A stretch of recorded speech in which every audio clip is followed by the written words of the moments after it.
ഡ്രൈവിംഗിൽ പ്രണയവും ഒരു പ്രശ്നമാണ്. അത് ശ്രദ്ധിച്ചാൽ മനസ്സിലാവും. ചില കവിതാക്കൾക്കെങ്കിലും കാറിന്റെ അകത്ത് കയറി അപ്പൊ തന്നെ പ്രേമിക്കണം. അതായത് ചില അപ്പച്ചന്മാർക്ക് കട്ടൻ കാപ്പി കുടിച്ചാൽ അപ്പൊ തന്നെ അപ്പിടണമെന്ന് പറയുന്നത്. അതായത് ഈ കാമുകന്റെ പരിപാടി എന്ന് വെച്ചാൽ ഒരു കൈ അവന്റെ സ്റ്റിയറിംഗിൽ കാണും, മറ്റേ കൈ കൊണ്ട് കാമുകയുടെ കയ്യേലും കാലേലും ഇങ്ങനെ തലോടിക്കൊണ്ടിരിക്കും.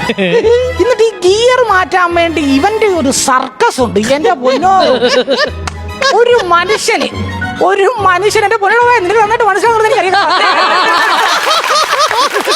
ഈ തപ്പലുണ്ട്, അവൻ ഈ കയ്യും കാലും തടവിട്ട് അവൻ ഈ ഗിയർ മാറ്റാൻ വേണ്ടി ഒരു തപ്പലുണ്ട്, ഒരു സർക്കസ് ഉണ്ട്. ഒരു മനുഷ്യന് മിനിമം 3 കൈകളും വേണമെന്ന് തോന്നുന്ന സുന്ദരങ്ങളായ നിമിഷങ്ങൾ. എന്നിട്ട് ഈ നിമിഷങ്ങളെല്ലാം കൂടെ ഒപ്പിയെടുത്ത് കുറെ ബീജം എല്ലാം കേട്ട് റൊമാൻറ്റിസൈസ് ചെയ്ത് ഇൻസ്റ്റാഗ്രാമിൽ കൊണ്ട് റീൽസ് ഇടും. അൺസഹിക്കബിൾ. എനിക്ക് പറയാനുള്ള ഒന്നെങ്കിൽ നീയൊക്കെ ഒരു ഓട്ടോമാറ്റിക് ഗിയറുള്ള വണ്ടി വാങ്ങിക്കണം, അതല്ലെങ്കിൽ നിങ്ങളൊരു ഡ്രൈവറെ വെച്ച് വണ്ടി ഓടിക്കണം. ഇതിലേതായാലും ഒരെണ്ണം ചെയ്യണം പ്ലീസ്.